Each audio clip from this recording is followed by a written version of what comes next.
Your chamber pressure looks good. Following up. Roger, roll with planet. Water towers fly! Flight downside of speed off. Speed off. Yikes. You bet. Concur. We don't need any more of these.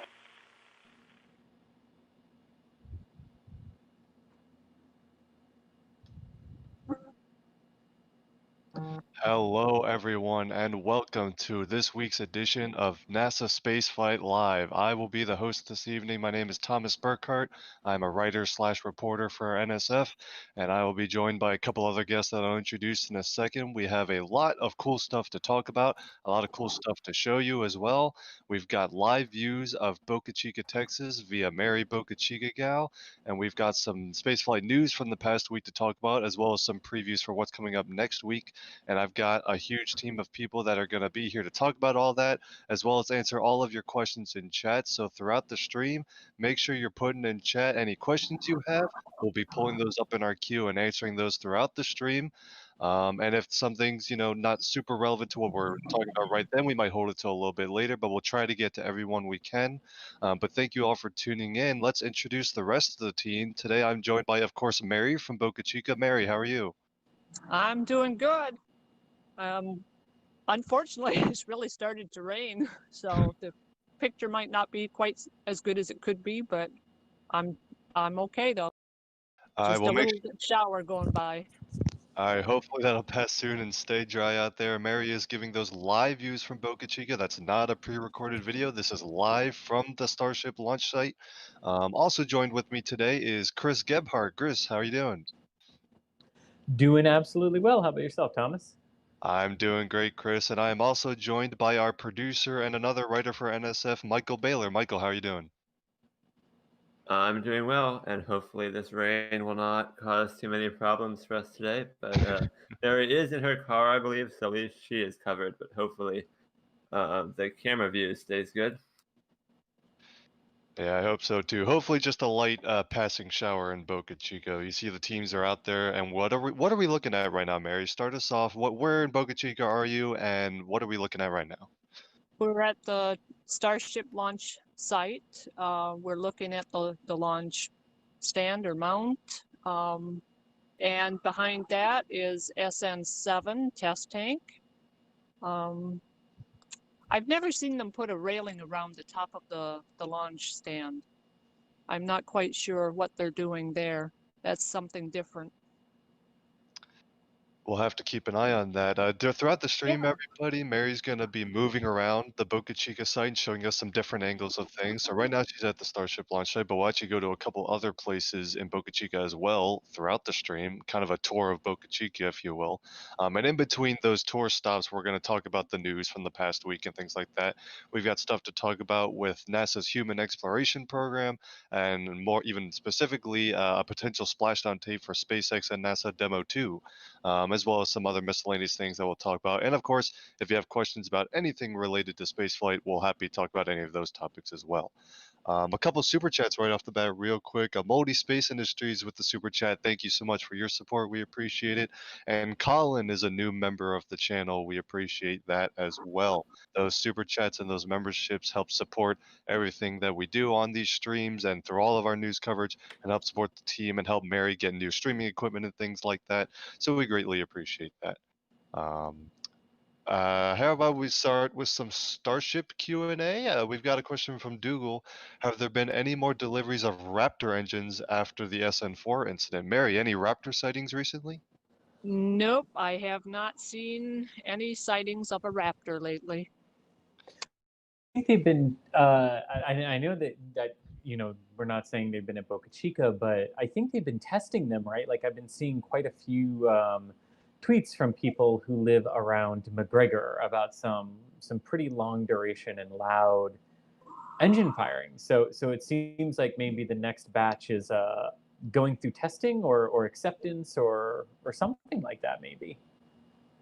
Yeah, for those who are not familiar, the Raptor engines are actually built at the SpaceX factory headquarters in Hawthorne, California, and then they are all shipped to McGregor, Texas, which is near Waco, Texas, much north of Boca Chica, where they are tested on test stands at the test facility. and they have to pass their testing there before they can be shipped to do testing at Boca Chica on an actual vehicle. So all the Raptors that you see at Boca Chica aren't being tested there for the first time. They're being tested in McGregor first, and then are shipped there to do flight testing and things like that. When would be the next time we would need a Raptor in Boca Chica?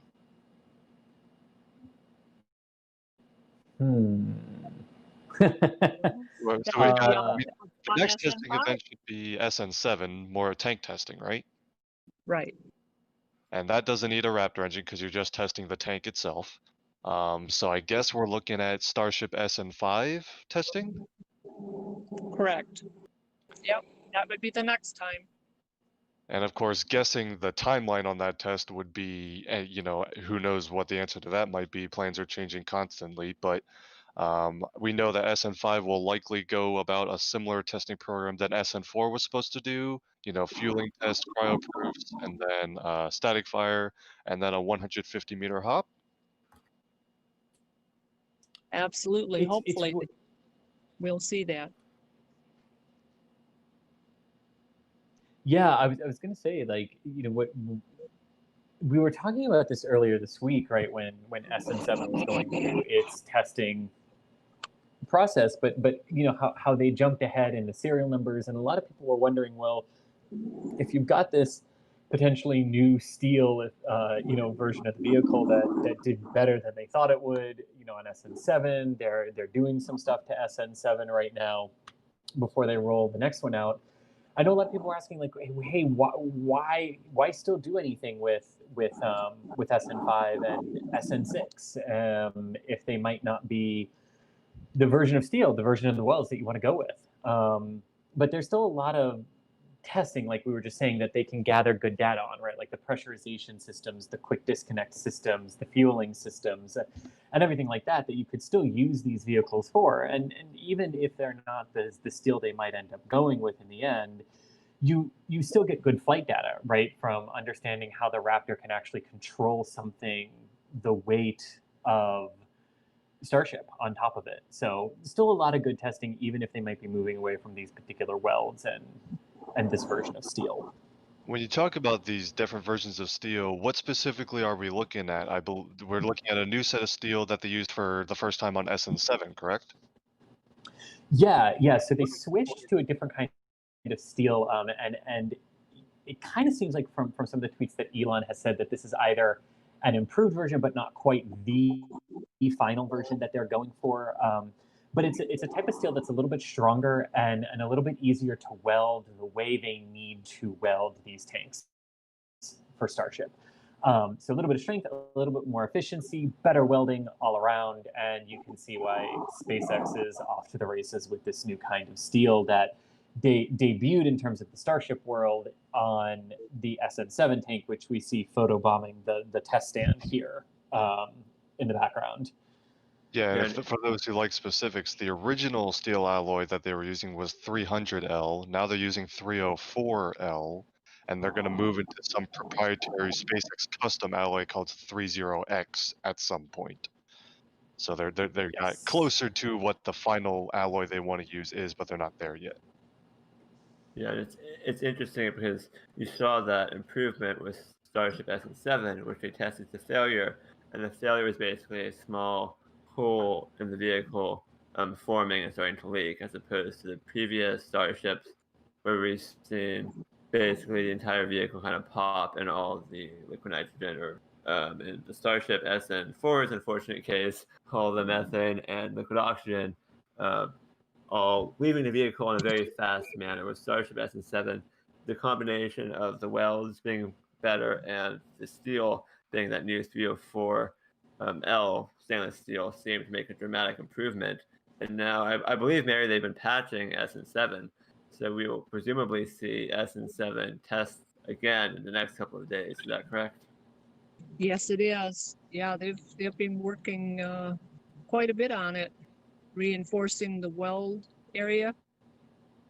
Yeah, So, Elon tweeted that it got to 7.6 bar with only that minor puncture that we saw. So it'll be interesting to see, now that they've presumably fixed the weaknesses with their welds, how much higher it'll be able to go in terms of pressure. All right, we have a question here from Thousand Dots about the launch stand. Have the other launch stands had that central raised bit? Mary, looking at the view we've got right now, what is that central structure there that's sticking out from the inside of the launch mount? That's the thrust simulator, is it? Right?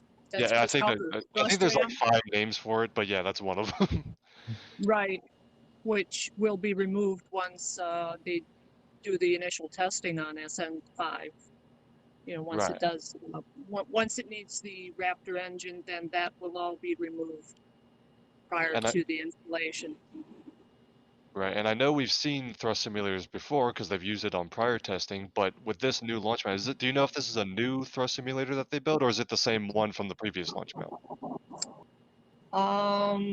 I'm thinking that they had to do some repairs on it. I don't know that it's totally all new. I think they've reused some of it.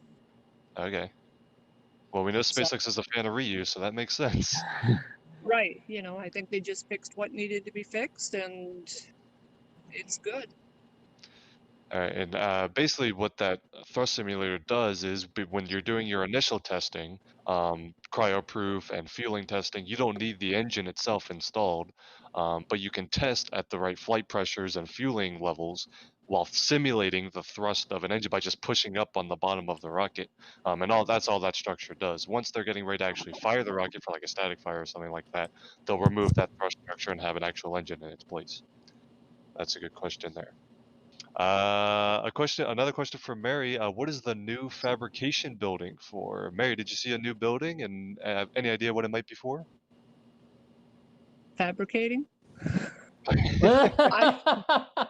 Technically correct. Correct?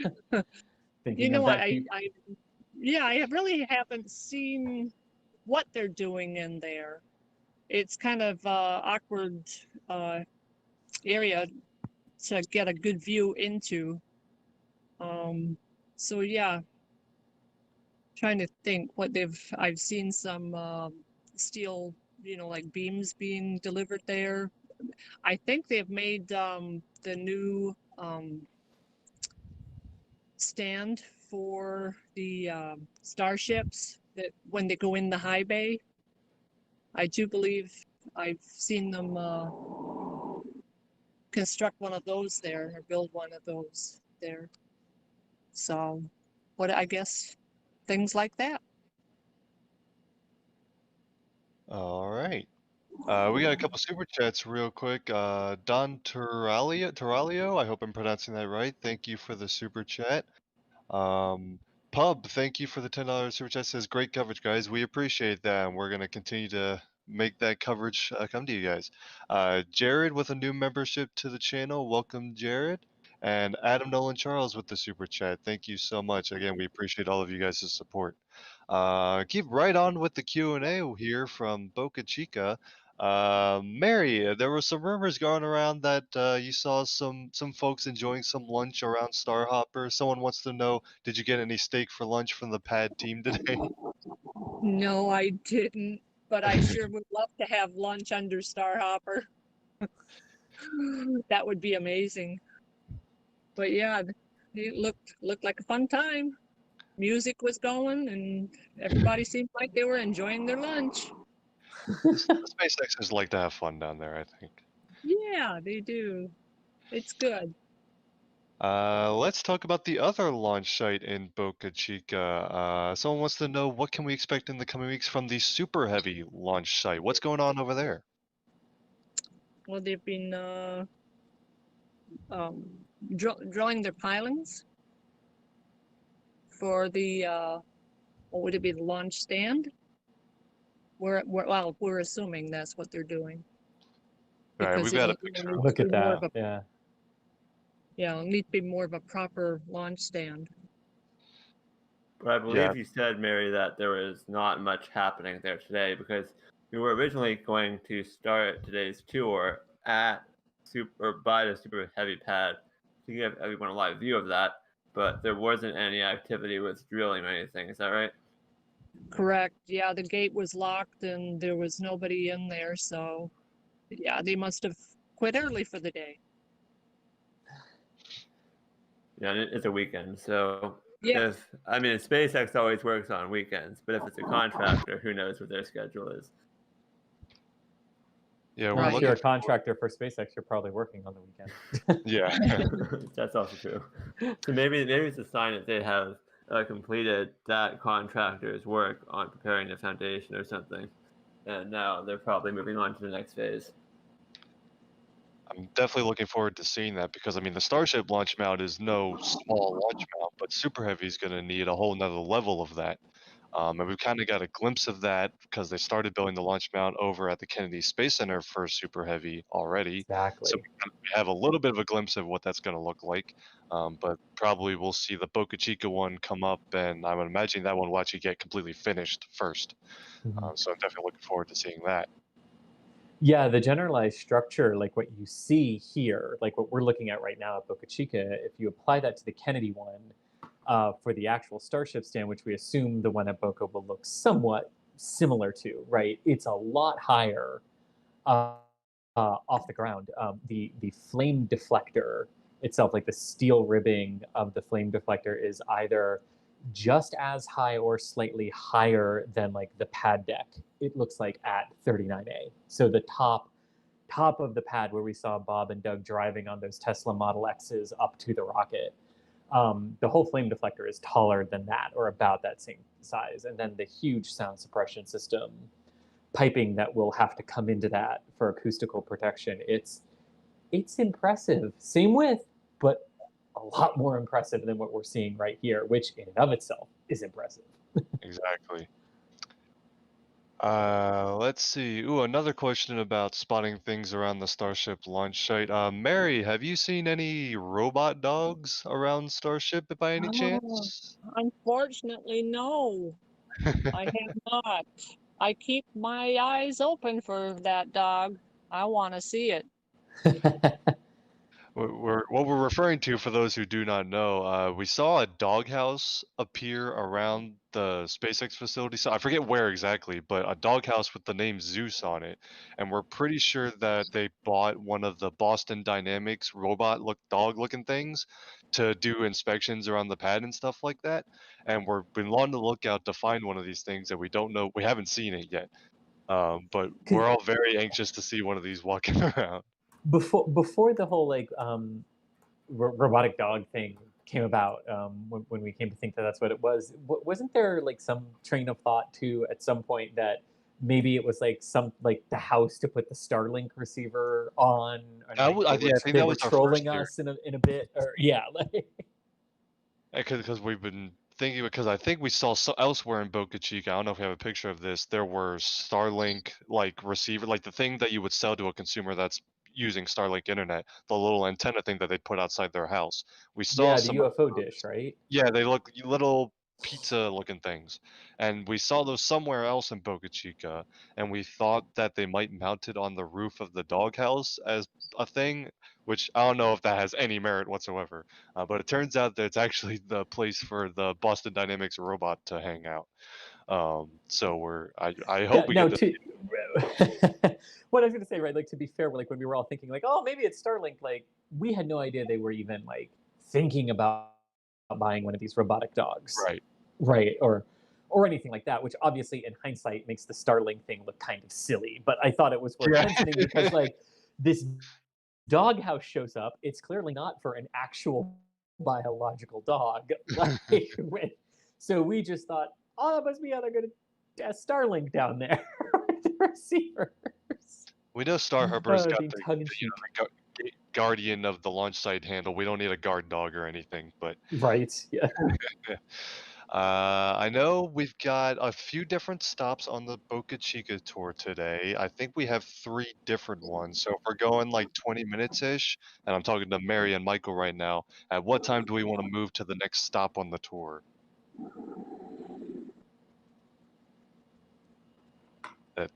Mary or Michael? Well, It's up. I would say it's up to Mary where she wants It- to go and how long she wants to spend at each place. What do you think, Mary? well, whenever we're ready to move, I'll move over to get a better view of SN7, I thought. Yeah, I think we can do that right about now if you yeah, want. that sounds good. I do Okay. have a picture of Oh yeah, let's pull this the up real quick. doghouse quickly. I was working to get that. Just 1 second. Yeah, we've But got a yes, picture I of think the the doghouse doghouse, is so you by know a what we're launch talking about. pad, right, Mary? Pardon? Do you know where the doghouse is located? It is trying to think what's the best way. It's right in front of the trailer that they brought in, near the tank farm Yeah, that's area. what I thought. It's just off the highway. I mean, everyone that drives by could see it easily. Mm-hmm. So that would make sense as a location if they're going to use the robot to do some robotic scouting of some pad or something when there's hazardous operations. But yeah, I think that's a good time to let Mary move to the next location on the tour. I Alright. can't wait for one of our like live streams of like a testing event at Boca where the camera is perfectly set up to catch Zeus come out and do the little Yeah. inspections and everything, right? Yeah. I would love to see it because I've heard a lot about them and I want to see one in action. And this is like one of those places where I can totally see an application of these things. Indeed. A couple super chats to go through while we start getting Mary ready to move. Gray Davis is a new member to the channel. Thank you for your support. Crazy Dave says, "You go, Mary," with the super chat. Thank you, Dave. Future Martian 97, thanks for another great stream. Mary is a legend, indeed. Thank you so much, Future Martian. Okay, I'm gonna say Celadon says, "Love the covers. Thanks for giving me something to look forward to every morning. Any chance of night photos of Starhopper with the RGB lights?" I'm not sure. RG, what is that referring to, Mary? Do you know? I know there's some lights on Starhopper. I didn't know what they were called, but they are I do believe red in color. I saw them this morning early. All right. Well, I guess we have a request for night photos of Starhopper if that piques your interest. Okay. And then we have a super chat from Nosi. Thank you guys for the great coverage of what is going on in Boca Chica, especially the Mary. You're my hero. So there you go. Thank you for the support. And Mary, you are good to move the camera now. We have cut the feed. All right. So while Mary moves to the next stop on the tour of Boca Chica today, we're going to address some news from this week. And Chris, I believe you've got some news about NASA's human exploration program to talk about real quick. In a couple of places, yes, for human exploration operations, and some very good changes and well-deserved changes as well. The first and foremost being that Kathy Leaders, the person who, in many ways on the NASA side, brought the commercial crew program to fruition between the integration. That's a great picture to use. You're right. Too. I was going to take a photo for the segment. I'm like, I have to use Yeah. this one because it's so good. This was right after demo 2, hatch opening. Yes. I mean, for years and years and years, she was the gatekeeper, right? She was the person looking over everything, and at times forcing everyone to go slower than they maybe wanted to, and that maybe even NASA wanted to, but to really think through things that when issues and problems did arise, was very calm and very level-headed in how she approached the issue and how she worked with teams both on Boeing and on SpaceX's side to not hinder what those companies wanted to do, but also make sure that NASA provided that oversight and learned from it. I mean, she was the commercial crew program manager and very much responsible for the wonderful thing that happened at the end of May with the launch of Demo 2, and hands down, the most qualified person on the planet to be in charge of NASA's entire human exploration operations mission directorate. A well-deserved hiring and a well-deserved job for Kathy. Her placement into this role was done by NASA Administrator Jim Bridenstine. Sorry, I slurred that a little bit. NASA Administrator Jim Bridenstine.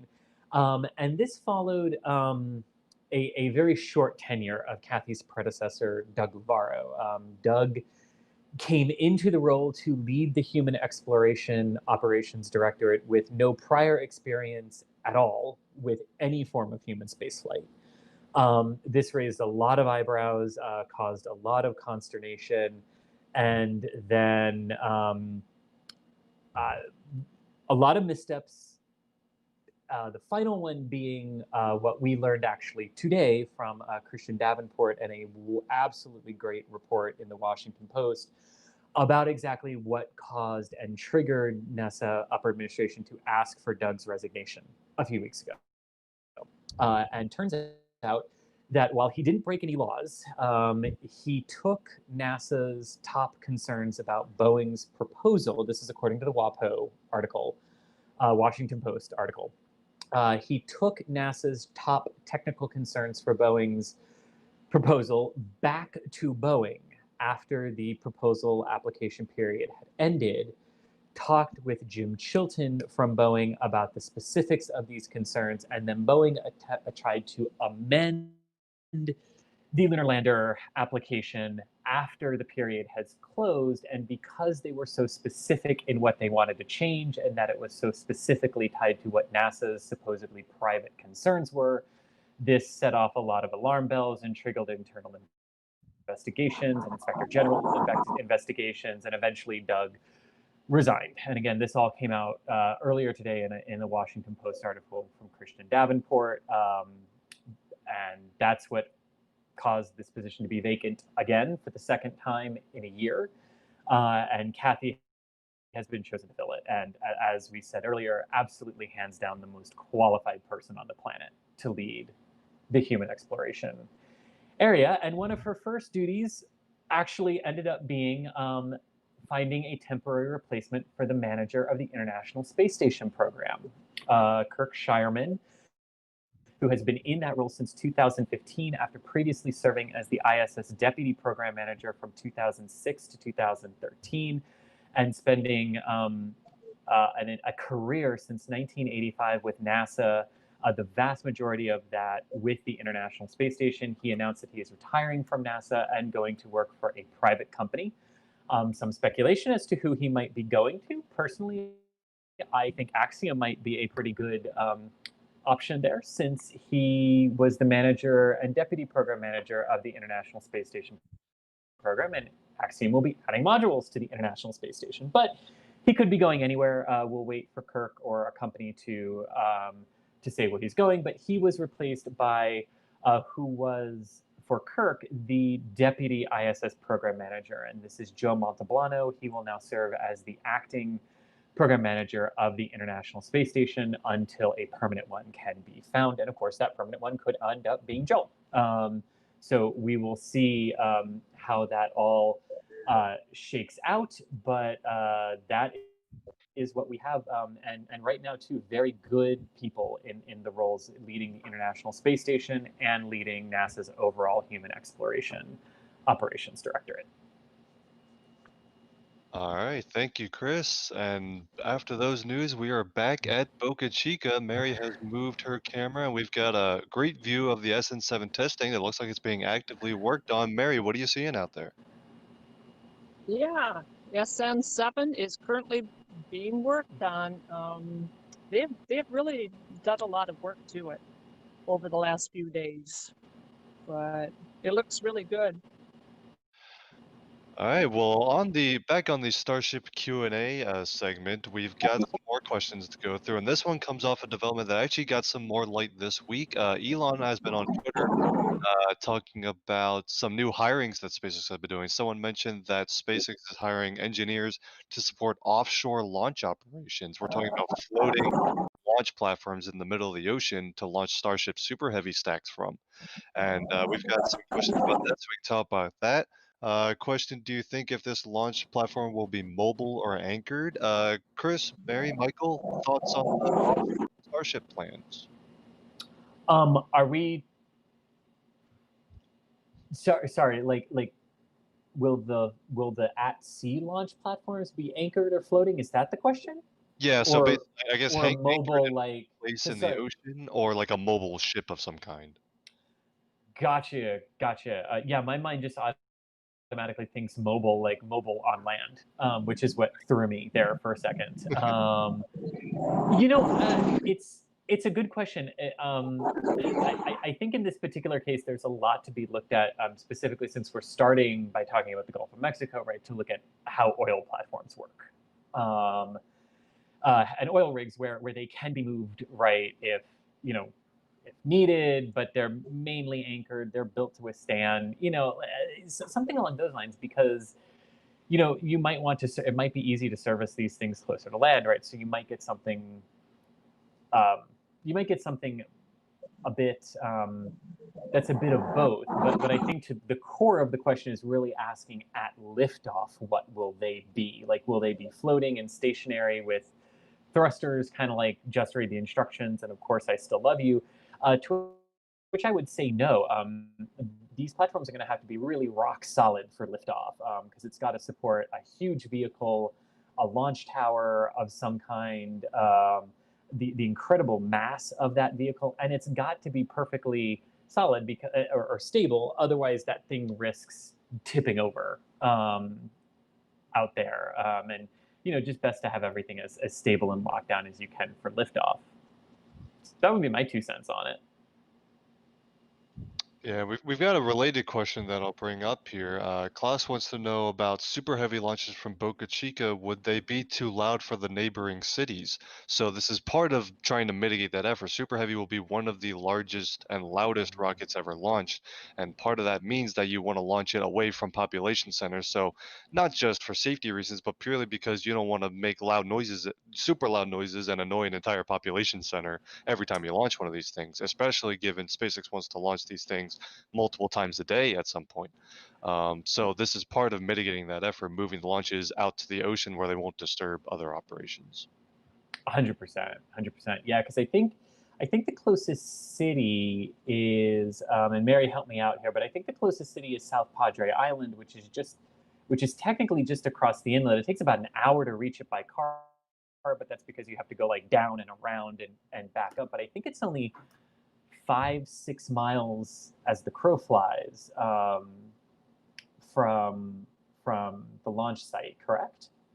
Correct. Yes, there's South Padre Island and Port Isabel. So those would be the closest. Yeah. And to sort of put it into perspective, what we're talking about in terms of the sound, right? The shuttle did about 7.5 million pounds of thrust at liftoff. The Saturn V did about 8, and I'm using those two as examples for the Kennedy Space Center because the closest city to the 39A and 39B launch pads where those rockets have gone from in Florida is about 11 to 12 miles.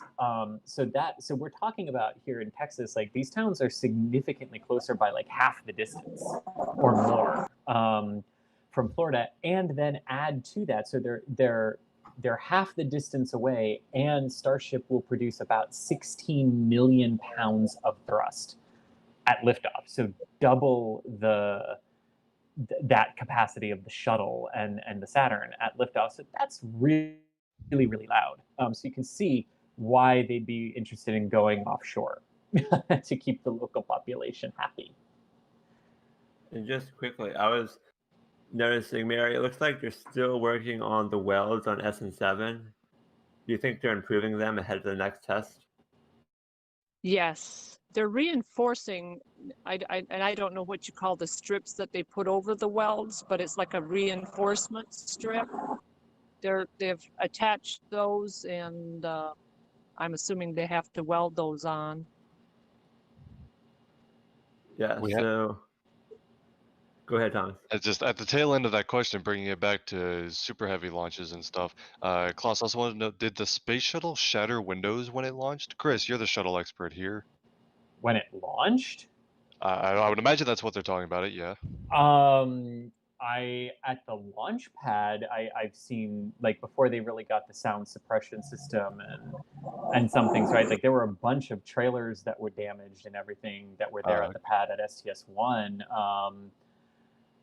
I mean, I guess given the right set of circumstances, maybe a sonic boom could have, but I Right. personally have never heard of like a launch doing it. I mean, and stuff would fall off the shells and rattle around at Kennedy pretty good when the shuttle got up and got going. I think Super Heavy is on a different level of magnitude, though, when we're talking about Oh launch. yeah. So. Oh, and there's actually one that I'm looking at right now because I just saw it come in from Duncan here in chat that said, do we still expect them to launch Super Heavy from 39A? Yes, we do. In fact, they're building the launch pad at 39A right now for it. And it's actually, as of right now, farther along than the launch pad for Super Heavy is at Boca, which is just one pylon being driven into the ground right now that we know of. From some of the pictures that Mary that you got yesterday. But yes, 39A is 100% part of the plan for Starship still. Not just for launch, but for landing. It'll have a landing pad inside of it too. Yep. I don't think that's quite what Kennedy had in mind when they thought multi-user spaceport, but it fits. There you go. But yeah, I think the overall plan is to have test flights and initial orbital flights happening from Boca Chica. Once the system is reasonably reliable and proven, they will expand those launch operations to also launch from the Kennedy Space Center. And then those offshore launch platforms could come in handy for space missions, but I think the main sort of application of those things is going to be if they want to do that Earth-to-Earth hypersonic suborbital flights for passenger flights around the globe. If you want to launch and land near population centers, you need to distance yourself a little bit, and launching off the coast of New York City on a floating launch platform kind of solves that issue. So that's kind of where that idea originated. I don't know personally. Now I'm into my opinion. I'm not sure if the launch platforms are needed for normal space launch, like missions to the moon and Mars. I think the Kennedy Space Center and Boca Chica will be sufficient for that. But the mobile launch platforms will definitely solve a technical feasibility issue for Earth-to-Earth operations. So, but that's my speculation. We're gonna have to wait and see what exactly SpaceX wants to use those for. I think you're right, and like some of the things that these initial tests, right, could be used for, and that these barges could be used for, right, are keep in mind that yes, they might end up being the launch platforms, and that's what we were talking about too. But these could also be like downrange landing pads, right, to catch things on missions, right, to catch Super Heavy, or even though I know they want Super Heavy to come back to the pad, or more to the point, to catch Starship. Like if they want to really test Starship with these hot reentries, right?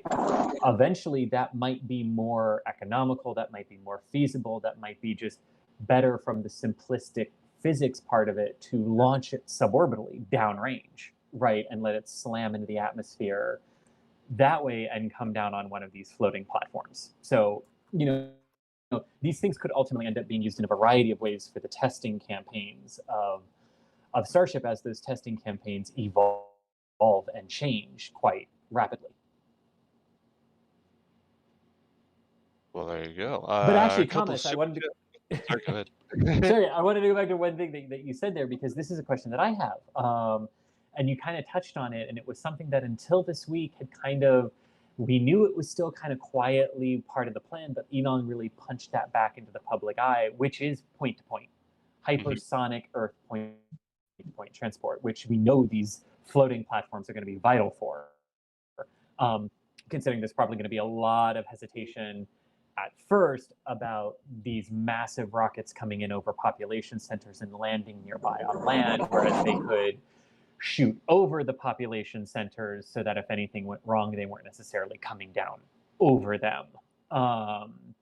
Because the goal, right, is to ultimately get it to be like air travel. But Thomas, you're in aviation, you're studying part of this, right?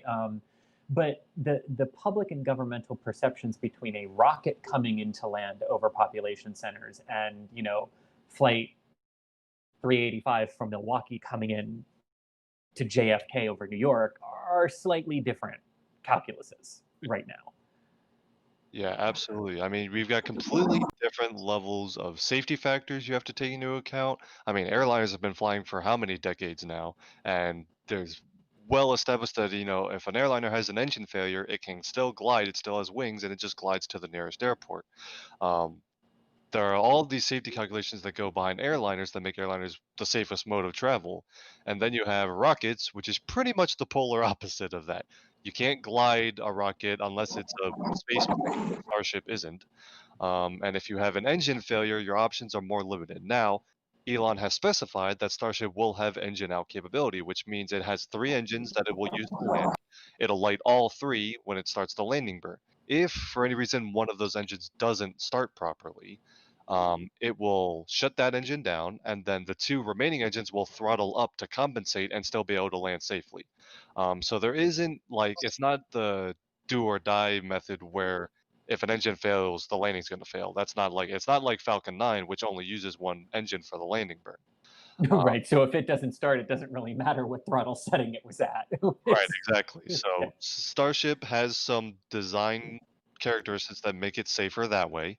But there's no, if the entire fuel system has some sort of issue and none of the engines can start, then you've got an issue. And the biggest way to avoid that is simply going to be flying the system over and over and over again, learning as much as you can, getting all the data that you can, and putting that into review and say, we have this safety factor that matches the same safety factors of airliners, and said the system simply won't fail, isn't expected to fail within 10,000 flights or something like that. And you're gonna have to have those statistics, and to do that, you're gonna have to fly a lot of missions without passengers on it, things like cargo missions, as well as all the space missions, because those will all go into the same data. It's the same basic launch system. So you're gonna have to prove it a lot more. Yeah. But which is part of the beauty of it, right? In terms of how they're really paralleling. Man, oh man, I wish I could talk in any semblance of coherency today. Man, when I said I was technically available to be on the stream. Apparently, I meant it. But you can see how they're really paralleling the airline industry here, right? Where like, I'm going to take a plane that I know, the Boeing 737. Don't at me. But like, if a Boeing 737 NG, let's call it the next generation of them, right? It doesn't matter if they're passenger aircraft or cargo aircraft, because the overall flight data being fed to the FAA that's proving the safety of the aircrafts, right? It's the same engines, right? It's the same avionics systems. It's the same general things that are controlling everything. Yeah, you may have taken some things out because you don't have people, you have cargo instead, but the idea is that the same information about the safety of the overall vehicle, irrelevant of its configuration, is constantly being fed into FAA analyses of, are these things safe? What are the odds that on takeoff you could have a catastrophic failure of a plane that would result in damage or deaths on the ground, right? You have all of those calculations, and they're very, very low, and that's just not something we're feasibly at yet with rocketry. And spaceflight doesn't mean we might not get there, but it's the reality of where we are now, and how the various federal and civil aviation authorities have to keep people safe while also allowing new systems to come online. I completely agree, and that actually brings me to another question that's related.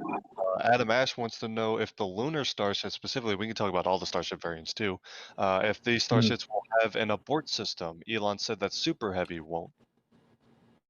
Right, so Super Heavy won't have an abort system. I would imagine that part of an abort system on a Starship, right, would be the abort the landing, right? Like something's not right, a navigation thing goes awry, or any one of the myriad of things that you can have glitch, right, as you're doing a very critical descent to the surface. Now, some things that work in our favor here, the moon's gravity is not nearly as bad as Earth's is in terms of what you have to counteract to do different things. So I could see there being like abort options for Starship that might not be feasible in its Earth configurations or its Mars configurations because of gravity, right? Because one thing we know that Starship won't do is we know that the Lunar Starship won't ignite its Raptor engines to land on the surface, right? It will use thrusters so that it doesn't blow the lunar regolith everywhere, right? And just cause problems for itself as it comes in. But by all accounts, it might have a Raptor engine. It might have something like that for those emergency abort things where, you might get into a scenario where it's like, well, you don't care where the lunar regolith goes. You've got people to protect. Get them up and get them away from the surface. Exactly. Yeah, I think they'll have abort conditions where they can, if like on Crew Dragon, for example, if they're in orbit, they can click a button and return to Earth.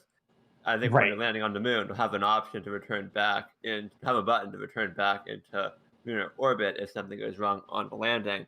They are not going to have most likely a second stage on the Starship vehicle like they had on Apollo's landers that could be used to get away if they had to. Right. And I think that's a good clarification point, Michael, that what we'd be talking about in a Starship, in a lunar Starship abort scenario is the entire Starship aborting away, not a portion of it. Yeah. But Thomas, that kind of brings up a tangentially related question. Like, we know Super Heavy won't have it, this abort capability, but I think something that is interesting in Earth point to point that was brought up a little earlier in the chat is Super Heavy itself needed for Earth point to point? We know that the Starships could technically, the second stage of Starship, we'll keep calling it Starship and Super Heavy, even though I think SpaceX is calling it the same thing now. I think together it's the Starship Launch System. There we go, the Starship Starship Launch System that they really which has some jokes tied to it, so okay, there we take go. it from what you will. I know it says that at least one time on the SpaceX website, so it's official. Okay, there we go. Because we do know that Starships themselves could technically perform single stage to orbit insertions, right, from Boca Chica and Florida in the due east, ground tracks from their respective sites. But Elon has said you wouldn't have enough propellant to get them back, right? So, but since Earth point to point, you're not trying to get to orbit, and in some cases, and in a lot of cases, right, you're not even trying to get close to there. You're just trying to get your entry point halfway around the planet. Might there be configurations of Earth point to point that don't require Super Heavy? I think it's technically possible, but I mean, when the Earth to Earth kind of concept first came out, there was a very nice animation that SpaceX published. It was part of one of Elon's keynotes at one of the astronautical congresses, and he showed a video that very clearly said they were, both the Starship spacecraft and the booster underneath, called Super Heavy, were used in those flights. I think there has been talk because, like you said, Starship can technically SSTO, just it can't bring payload and it can't come back. But if we're talking about suborbital flights, that might allow that to be used. I think especially if you want to fill the Starship vehicle with passengers and have its full payload capacity, I think you still want to use Super Heavy, even for no better reason than just to have the fuel margin in case one of the engines failed during the landing break. You have a slightly more inefficient landing profile or something like that.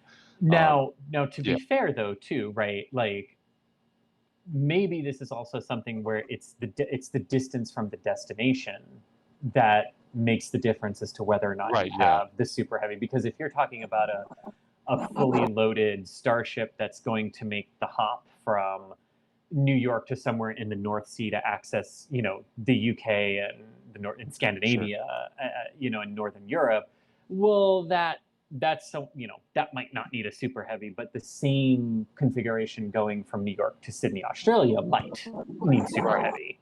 Exactly. Real quick, because we are getting to the point where Mary's going to move to another stop on the tour, but we've got a question about SN7 here before we leave SN7. Pascal wants to know, what are those ropes around SN7 for, and also says thanks for the amazing live streams. We appreciate that, Pascal. But Mary, we've seen SN7 sort of strapped down. What's the deal with that?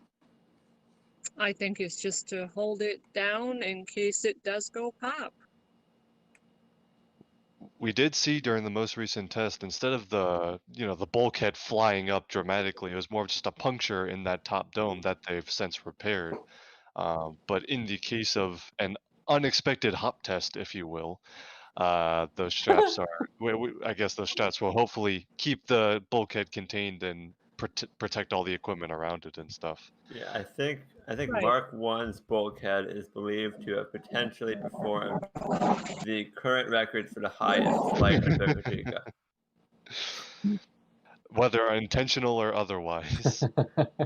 And another question that the question says SN6, but I'm pretty sure they're talking about SN7 because we are looking at SN7 right now. Stars in Your Eyes wants to know what is the dent on the SN6 or the SN7. I think I have a picture of what you're talking about. Let me. Well, so in this current view, I think we can see it just below where the boom is. The One people that are SN6, working. not 7. Oh, is there one on 6? Well, I don't all show the picture. I think I know what Okay, you mean. maybe they are talking about SN6, and I just. I'll bring up the picture right here, but I think you might have. If this is Oh, the yeah, there dent you you're go. talking about, a lot of people are confused. Oh, yeah. The one on the right is actually SN5. SN6 started. Correct me if I got this wrong, Mary. I believe SN6 started with the tank section on the right side of the high bay, and SN5 was on the left side. And then they moved SN5 out of the high bay. They put SN6's thrust section on the left-hand side where SN5 was.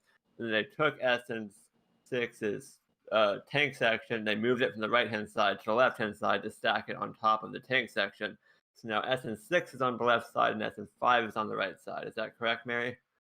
Correct. Yeah. Yes. So I think people are getting the two vehicles mixed up because they swapped positions, but the dent you're seeing on the right is actually on SN5, if that's what you're talking about. And that appears to be right where they welded in the hatch for the crews to access the vehicle's tank, or the methane tank, but it's now locked shut.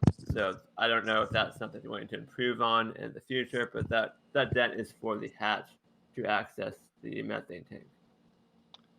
All right, and there you go. All right, so we're about that time where I think we're going to move to our third and final stop on the Boca Chica tour. Is that good with you, Mary and Michael? Yes. Good for me. All right, then let's do it. While they get that underway, we've got one other piece of news that came out this week that I'm going to talk about really quick. We actually got a potential schedule for the return of the Demo 2 Dragon Endeavor. Of course, at the end of last month, Doug Hurley and Bob Behnken launched on the first ever crewed flight of Crew Dragon, the Demo 2 mission to the International Space Station. They are currently on the station performing research and doing maintenance tasks. Bob Behnken is set to make a couple spacewalks while he's up there. But eventually, we want to bring those guys home and have them complete their mission. And we've got a potential to do that. According to an online schedule for one of NASA's Gulfstream private jets, we're looking at the mid-August timeframe between August 15th and August 17th for these guys to return to Earth. What they will do, they'll get back in their Crew Dragon spacecraft, undock from the ISS, deorbit and re-enter Earth's atmosphere, and then splash down off the coast of Florida. Once that capsule and the crew is recovered, the crew will return to Florida, and they will board a Gulfstream 5 jet, the same type of jet that they flew from Houston to the Kennedy Space Center for launch, and they will return back to the NASA astronaut headquarters in Houston at the Johnson Space Center. So this schedule for the Gulfstream 5 and the mission you can see there is titled DM2 Direct Return Mission. So we are assuming, or sort of inferring what this means, but splashdown would have to occur either between the 15th and the 17th or just before, so that the jet is there waiting for them to bring them back to base in Houston. So that's the mid-August timeframe, and that aligns pretty much with what we've heard earlier. We had heard things about early August, so if they splash down early to mid-August, that aligns with that. And it also aligns with the schedule for the Crew 1 mission, the first operational mission, because, of course, Demo 2 is still technically a test flight. The Crew 1 mission is supposed to launch about a month, I almost said a year, a month after the Demo 2 mission. So that would put Crew 1 in the mid-September timeframe, which aligns with other dates that we've heard in the past, so this all lines up nicely. So looking forward for Bob and Doug's return to Earth aboard Dragon Endeavor. It does indeed, and I think too what this does. I'm checking really quick, but I'm pretty sure that what this does is protect the most optimal lighting conditions for the first crew landing of Dragon. But I'm checking on that, and it will take me a couple of minutes to get there. But yeah, this does largely match. right? What we were originally thinking. Yes, Dragon Endeavor's trunk had solar panels that would allow it to stay up for 119 days, which is 1 day shy of 4 months. So we'll call it 4 months. Which, May to June, July, August to September, which would have put late September as the comeback date, right? Or the latest possible comeback date, which would have put the Crew 1 mission in the October timeframe. But the problem with that is there's a Soyuz crew rotation in October. Right. So it makes more sense to actually bring Bob and Doug home in mid-August and then launch the Crew 1 mission of Dan Glover, Mike Hopkins, Suichi Noguchi, and Shannon Walker up to the International Space Station for their 6-month mission a month before the Russians do their next crew rotation. That way there's a nice overlap, right, as the crews rotate up and down from the orbital outpost here toward the end of the year. And of course, sometime toward the end of the year in Q4, we also notionally have the second uncrewed orbital flight test of Starliner. And obviously the priority of having the International Space Station fully crewed is slightly more than getting that vehicle up on its uncrewed test flight redo to the station. Even though that mission is very, very important, right? Yes. Yes. And Thomas, actually, real quick. So on the 15th, this would permit, almost perfectly, this would permit a splashdown of Dragon in the Atlantic Ocean at 9:14 a.m. Eastern Time if they do an ascending node reentry over Central America, over the Florida Peninsula, and splash down just off the coast of Florida. If they wait for the descending node entry on the 15th, they would be landing at roughly 5:30. Again, a nice 5:30 in the afternoon. So again, a nice lighting conditions on the 15th, 16th, and 17th. So those seem to be.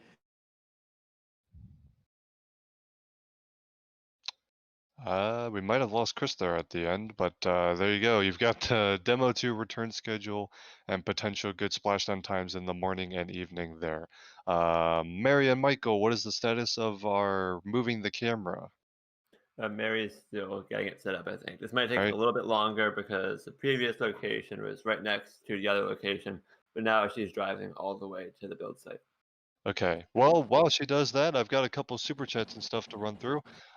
Steve-O, new channel membership. Thank you so much for your support. Robert Hobson as well, another new member. We appreciate that. And Science, Nature, and Math, another new member to the channel. So thank you all for your support. Those memberships are a great help for us to continue doing what we like to do. We've also got a super chat here from Sam Halter. Says, thanks for the show. And what time are you planning to start the live stream of Tuesday's launch? For those who do not know, and we'll talk a little bit about this towards the end of the show, but there is a Falcon 9 launch from Cape Canaveral scheduled for Tuesday with more Starlink satellites as well as a couple rideshare payloads. And we'll be bringing you live coverage of that launch from Cape Canaveral. The liftoff time is 9:22 a.m. or p.m. Sorry. 9:22 p.m. Oh, I got to check and make sure I get this right. It's 9:22 p.m. UTC, so 5:22 p.m. Eastern time. Wanted to get that right. And so we usually go live about an hour before liftoff. So think about the 4:30 p.m. Eastern time frame for us to go live. It'll be about an hour ahead of launch. There you go. You've got our schedule, and we'll run through this really quick here. 3 orbital launches set for next week, all on June 23rd UTC time. The first one will be an Arianespace Vega rocket, its return to flight mission, with a rideshare launch with dozens of satellites on board. And that'll lift off at 1:51 UTC on June 23rd from French Guiana. And then another return to flight mission. Oh, sorry. Sorry. For the Vega one, we need to make clear that the launch date is from source information that we have. Arianespace officially has not declared when the date is, but that's information from our sources. Yeah, that's the earliest possible. Yes. Thank you for adding that, because I forgot to say that Arianespace has not confirmed that time yet, but that is the current unofficial no earlier than target. So that is what we're looking for. It could slip further. They've been monitoring high winds at the launch site, which is why this launch has slipped a couple times. And Vega's very small, so high winds have more of an effect. Yep. But again, just less than an hour later, another return to flight mission, this one out of China. The Long March 3B rocket will have a return to flight mission carrying the Beidou 3 Geo 3 satellite to geostationary orbit, which will actually be the last Beidou satellite to launch to orbit. This will be the final member of its satellite navigation constellation, basically China's version of the American GPS system. And because it's such a milestone launch, we're actually expecting slash hoping that there will be a live webcast of that launch. NASA Spaceflight won't be in China to live stream it, but if you follow us on social media, we'll share the links to China's webcasted coverage of that, assuming that it happens. And that liftoff is scheduled for around 2:15 UTC on the 23rd from the Xichang Satellite Launch Center in China. And then after those two launches early in the morning on the 23rd, the evening of the 23rd, we have that SpaceX Falcon 9 launch. We're expecting 58 Starlink satellites and 2 rideshare payloads for Black Sky. Those numbers haven't been officially confirmed yet, but that's what we're expecting. But a Starlink launch with some rideshare payloads, again, lifting off at 21:22 UTC. That is 5:22 p.m. Eastern Time. And that will launch from Pad 39A at the Kennedy Space Center in Florida. And So what those I are love about this is truly like, so the Arianespace and Long March rockets, the Ariane flight will still be underway when the when the Beidou 3 launch occurs, just about 20 or 19 minutes later. So this is one of those have dual monitors set up for this, because it's a rare Chinese, like you were saying, a rare Chinese live stream launch. But what I also love about these is they're both, the Ariane and Long March missions are technically on the 22nd Eastern Time here in the United States, which means all of us who are going to be covering the Falcon launch don't have to make the difficult decision of, do we stay up for these other two? Like we had to do with the last one, when Rocket Lab and SpaceX were coming back and were going back to back, or attempting to go back to back with one another there. All right, so that is the busy schedule for next week, and it looks like we've got a live feed from Boca Chica, back from a new spot in Boca Chica. Mary, how you doing? Where are we now?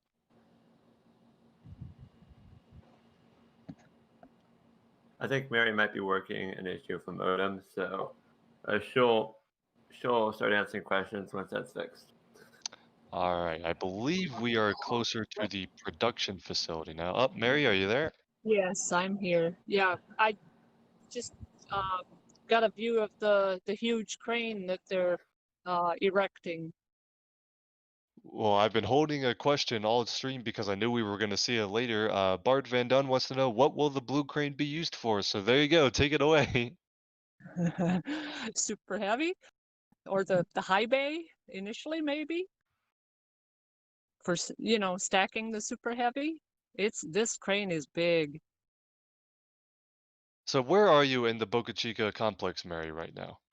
I am in front of the entrance to the Stargate building, and to the right is the high bay. Gotcha. And so this is kind of on the production side where the vehicles do their stacking before they're rolled to the launch site, correct? Correct. Yes. Yeah, and Mary, you can correct me if I'm wrong, but I think they were pouring concrete for potentially the new high bay right in this area where the crane is. Yeah, exactly where I'm not even sure exactly where they have poured concrete, but yeah, they're still in. I noticed some sections of the crane come in today, but yeah, it's one big crane. Yeah, Elon tweeted that the new high bay was going to be 81 meters tall, I believe. So they're going to need a big crane to be able to lift something up 81 meters. And that aligns perfectly with a question we had in chat about any signs of the new giant high bay construction yet. So they already have one high bay that they've been using to stack Starship prototypes for a bit now, and we know the SN5 and SN6 vehicles are in there now. But they're adding a second high bay that's even taller that we're thinking will be used for some super heavy stacking operations. Do I have that right? The yellow crane? Mary's getting photobombed by a truck right now. Yeah. Delivery of something. Sure that's crane parts or something else on there? Now it's blocking the crane view. Well done, truck guy. I wonder what that is though. Yeah, I know. I Let's- can't tell. I mean, can't tell from just the hole in the tarp. Mary, we've got a question here from chat about sort of how you got your interest in SpaceX. The question is, do you have an engineering background and interest, or has the arrival of SpaceX just awoken your inner geek? Yeah, just the arrival of SpaceX. I had no interest in this at all prior to, so this is all thanks to SpaceX. Well, there you go. Keeping it rolling with the max Q&A here about Starship stuff. Neil wants to know, when is the expected static fire for SN5 or SN6, whatever the next Starship prototype may be. I know we're still waiting for SN7 test tanking to happen again because we're expecting more testing, and that would happen first. Is that correct, or do we not know? I think right now we're kind of in a waiting period, a little bit, right, in seeing exactly how long it's going to take them to replace or do the repairs on SN7 here. But I think the logic of what we were talking about earlier this week when we were watching the test of SN7 is that because some of these tests are pressurized to failures, it would make sense that you don't want another one out there. Right. Yet, because as much as it's tied down, as much as like the bulkheads on Moss won't go flying like we've seen them do before, right? A pressurized to failure could send shrapnel out in any potential direction, right? Because there's no way to really predict where the failure is going to occur. So for that reason, I would hedge more toward SN5 won't roll out until until they're done doing whatever they're doing with SN7. Do we have a time frame for SN7 testing? But there's a road closure on June 22nd, which is Monday, from 8 to 5 p.m. So that would, unless the closures change, that would likely be when they're going to do it. And then there's also closures on June 23rd, 24th, 25th, and 26th. And the closure window that starts June 24th. So that's June 24th through June 26th. Those three closures, the filing that was submitted to the county specifically states SN5 in the reason. So we think that's unless that's somebody copied and pasted instead of changing something. We think starting the 24th might be reserved for SN5, which would likely mean SN7 on the 22nd and maybe an SN5 rollout on the 23rd, but we just don't know. And it seems like you're going to need more than a day, you would think, to install SN5 as a pad and get it all hooked up before they're going to be ready to do full-up testing. So I would take that schedule as a grain of salt for now, but I think SN7 testing in the next day or two is a good bet. As to when SN5 rolls out, hard to say. Well, and maybe it's possible that those 3 days of road closures on the 24th, 25th, and 26th there are primarily for the rollout operation and not necessarily a testing operation, because that schedule that they've got set up for this coming week sounds an awful lot similar to the one we had last week when SN7 was pressed to failure on Monday.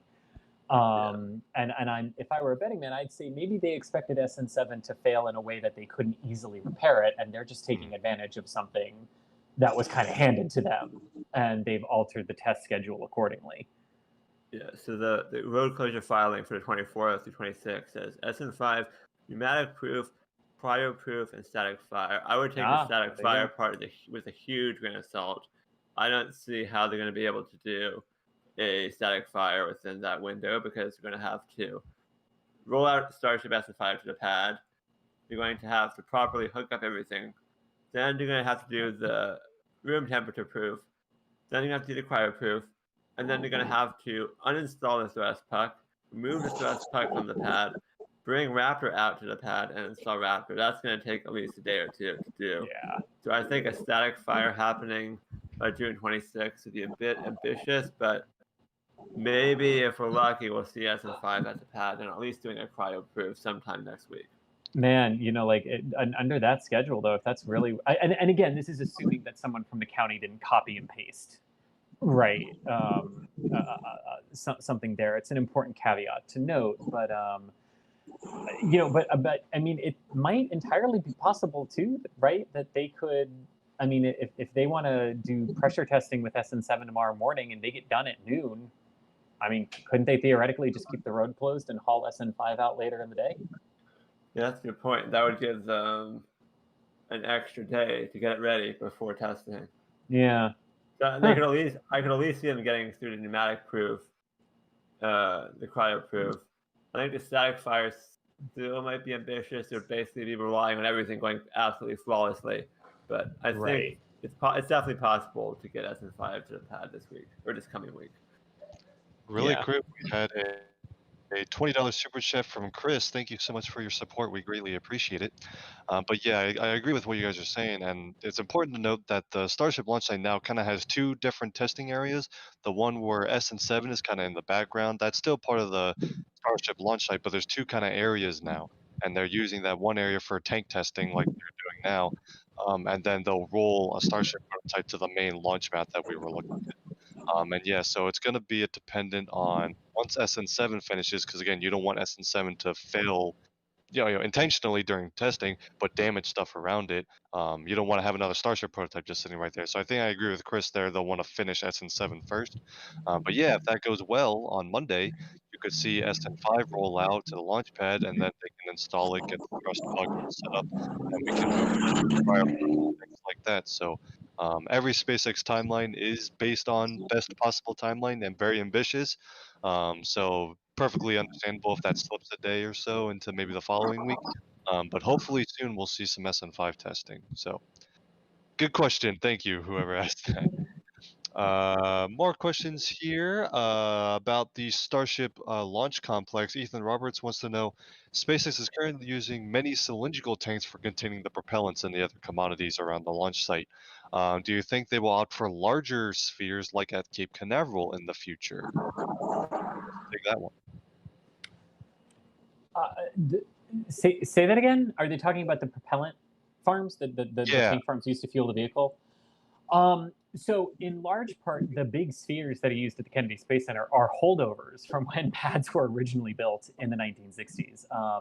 The modifications SpaceX has largely made to 39A and 40 are the lower to the ground cylindrical tanks instead of the spherical tanks. So no, SpaceX seems to like the low to the ground cylindrical tanks.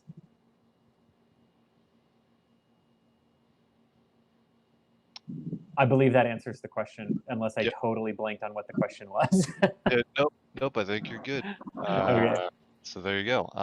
Let's see, another question here. So another question about the surrounding infrastructure of the launch site. Jack Whiter wants to know, looks like the flare stack has been removed and a compression tank put in. Mary, does that match what you've been seeing?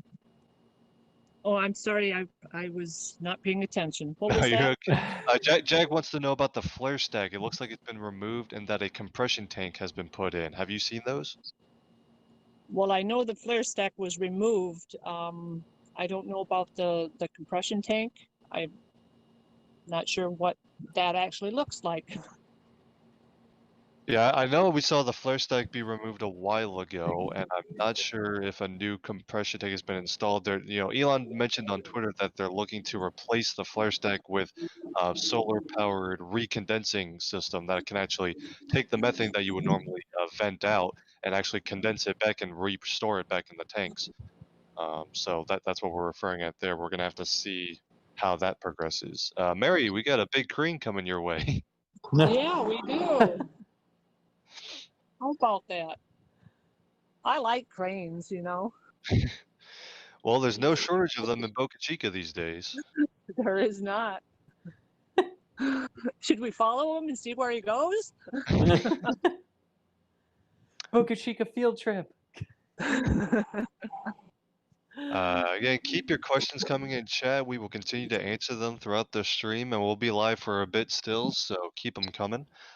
We've got a question about some Starship operations. 1968 YG wants to know how many tanker starships will it take to fill up a starship? So we're talking about on-orbit refueling. You launch one starship and then you use tankers to refill the fuel tanks before it proceeds to its destination.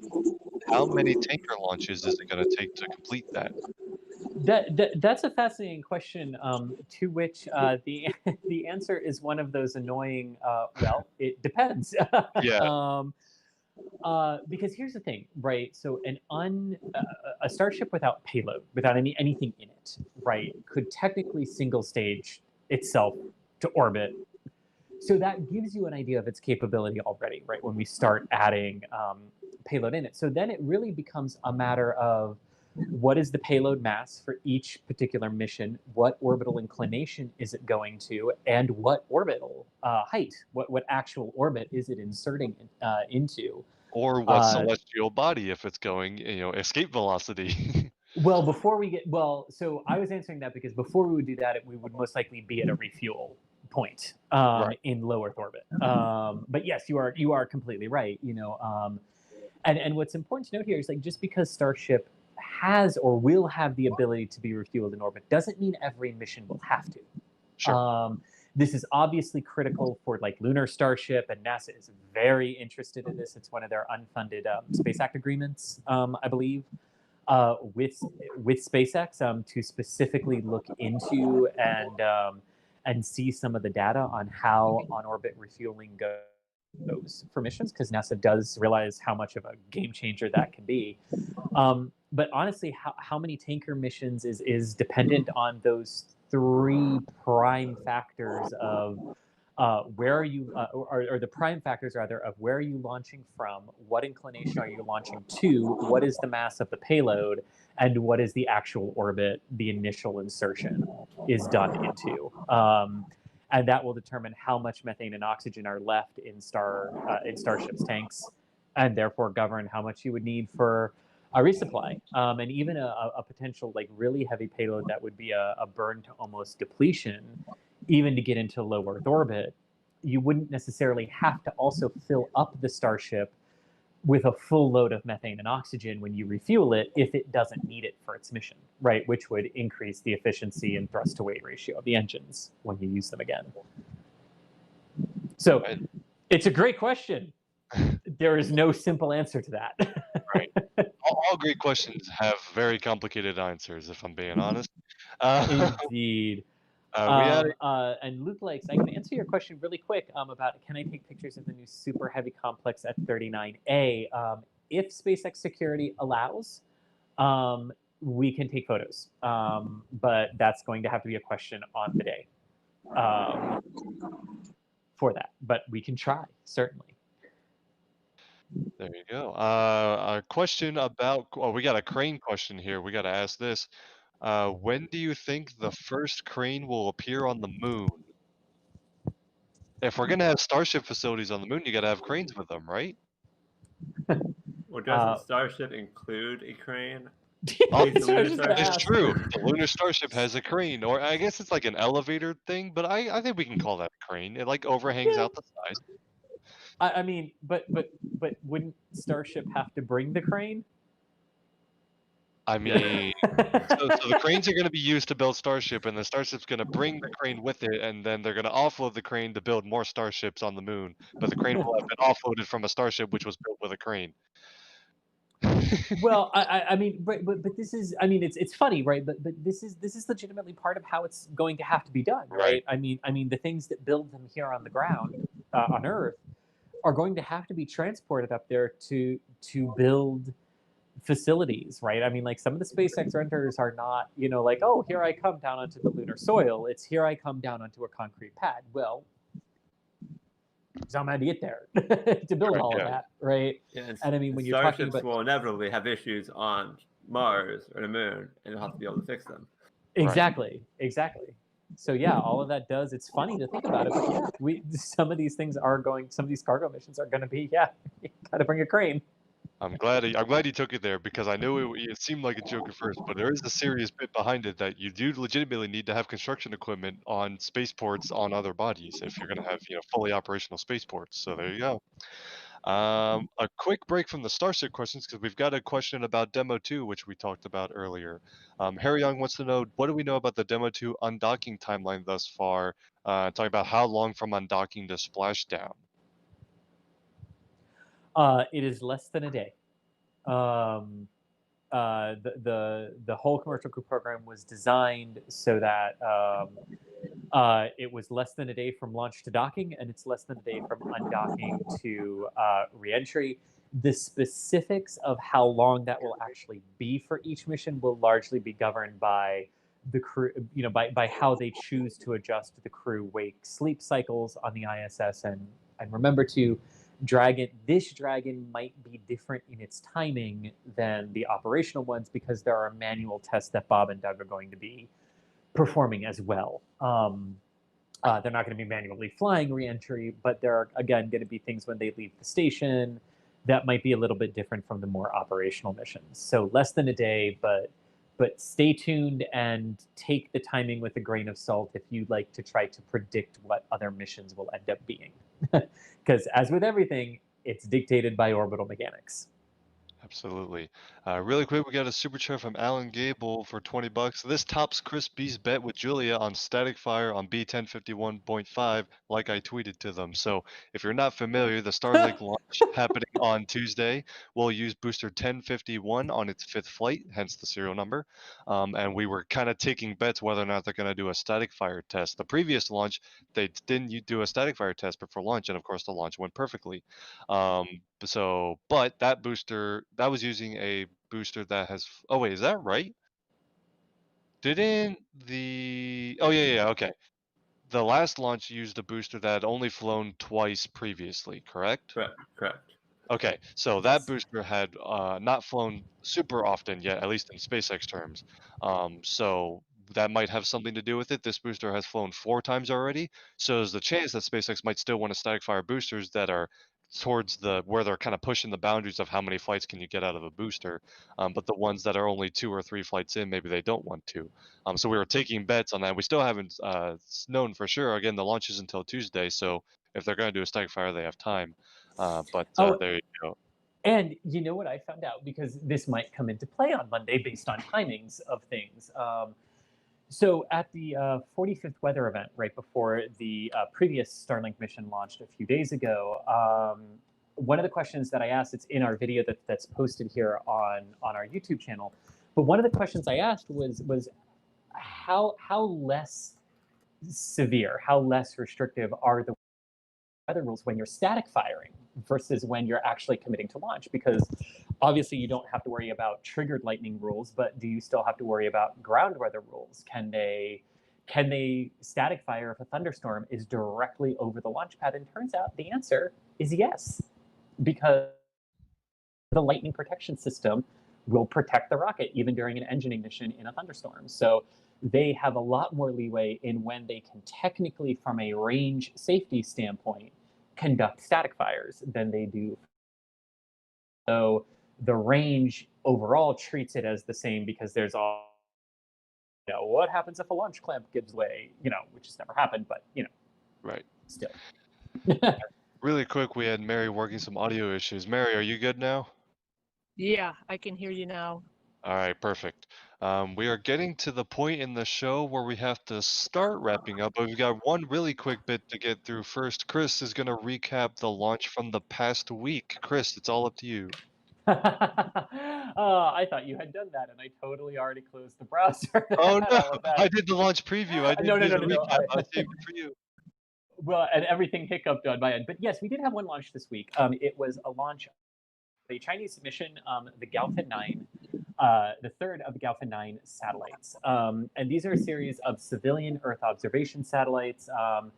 They're developed and launched by the China High Definition Earth Observation System. And it's a remote sensing satellite, and it was a very successful launch that took place on Wednesday from the Zhuquan Satellite Launch Center, Long March 2D rocket. So very successful launch, one of 2 that China was hoping for.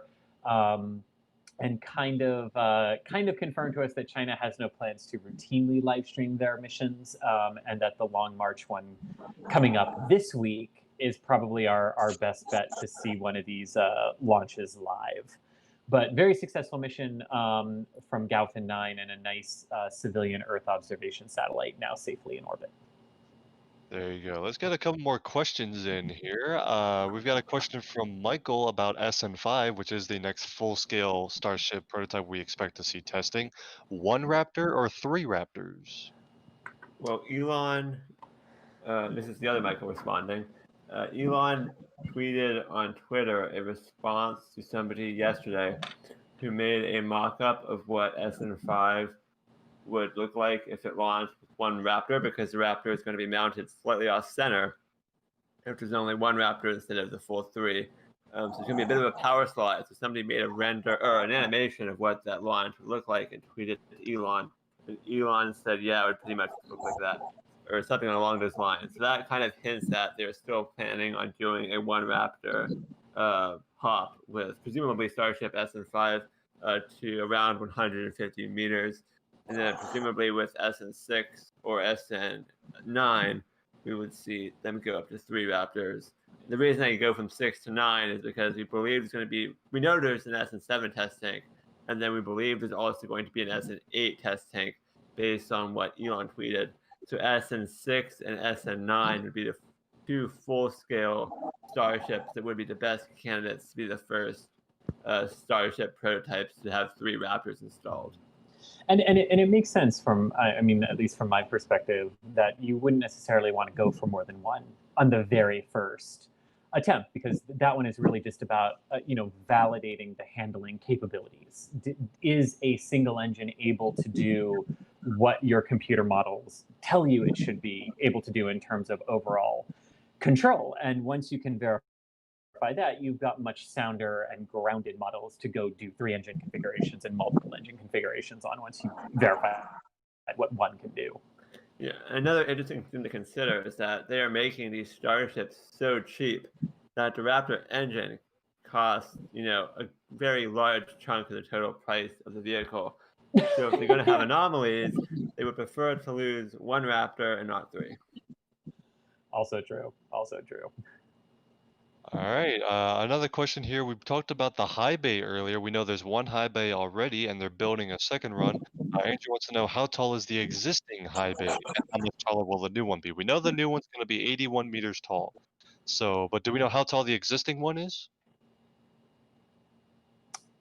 There might have been a precise number. I don't remember. I don't remember it off the top of my head. It's in if the it was 60 out to 70 meter range, I think. I could be wrong, though. Yeah, I don't remember either exactly.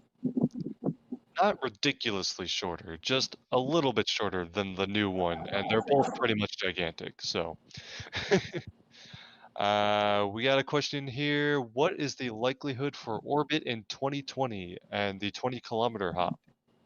Okay, so to recap, basically the overall Starship test program, we've got the 150-meter hop that we think they're going to try to do with SN5, and then a prototype after that will attempt a sort of intermediate hop to like 3 kilometers or something, and then they eventually want to do a 20-kilometer hop where they do for the first time that belly flop landing maneuver where it pitches over at the last second to do the landing. And then after all of that, they could start moving towards some more orbital test flights. What is the likelihood that they get to all of those milestones this year? Not impossible, but they are farther behind than where they necessarily wanted to be, albeit not as far behind as other companies might be in this, statistical how things stretch when you're developing a rocket system like this. This is still incredibly fast. Not out of the question, but I'd lean more toward 2021 at this point for an orbital mission, unless they just decide to go for it and say, hey, we've got a Starship that we know we're not going to use anymore. Let's do an SSTO, for the heck of it, to gather data, to gather that data, or, if we've made it the rest of the way, Maybe we want to outfit one with a whole bunch of sensors and purposefully slam it into the atmosphere at orbital velocity and see what happens. You know, knowing it's not going to survive. You know, there are all sorts of things they could end up doing, but I think the spirit of the question is an orbital attempt with a super heavy rocket, and that I would hedge toward 2021, but I would say it's SpaceX. It's not impossible for this year, but nah. Yeah, I mean the pad infrastructure itself is super heavy. Yeah, it's going to take a while to build. That might be more limiting than the vehicle itself at this point. Well, now, but remember, they don't need the full pad. They just need the stand and the sound suppression system and the fueling lines. That you know, they don't need a whole bunch of outfitting stuff yet for it. So that does greatly reduce what they need on that pad. It's come to that point in the evening where it is time to start wrapping things up. Thank you, everyone who tuned in to this episode of NASA Spaceflight Live. Thank you so much to Mary, who was bringing these awesome live views and tour of Boca Chica today. And thank you to Chris Gebhardt, who joined me on the stream as an expert, and then Michael Baylor, chiming in with some expertise as well as doing the production behind the scenes. We greatly appreciate the support, and the entire NASA Spaceflight team behind me will this stream produced for you guys. Of course, thank you to everyone who tuned in. Thank you for all the super chats and the members. I want to thank our top tier membership people. There you go, right on screen, our launch directors and flight engineers. Thank you so much for all of your support. You guys' membership is how we get to continue doing the news coverage that we do. If you want to continue supporting NASA Spaceflight, you can join as a channel member. I know one of our favorite perks for this is if you're at the Capcom level or higher, you actually get to join a Discord server where the entire NASA Spaceflight team and all of these other YouTube members and things like that hang out and talk space. And of course, if you're at the launch director or flight engineer level, we'll thank you at the end of any stream. So thank you to everyone who supports us that way. Also, those who just tune in and send super chats, we greatly appreciate that support. And of course, anyone who's just tuning in to watch the streams, we're glad that you come to hang out with us every Saturday and all the launch streams and things like that. It helps us do what we love to do and helps us bring these launch coverage to all of you guys. So with that being said, I think it is time to sign off. My name is Thomas Burghardt, and we will see you guys next time. Next time we should be live is Tuesday for the launch of a SpaceX Falcon 9 from Kennedy Space Center. So hope to see you there. Thanks for tuning in, and have a good evening.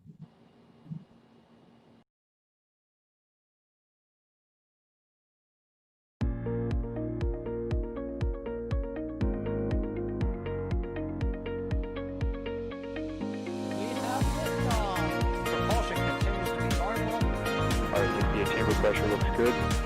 Following up. Roger, roll, Atlantic. Water tower, fly! Flight downside, speed off. Speed off. Yikes. You bet. We don't need any more of these.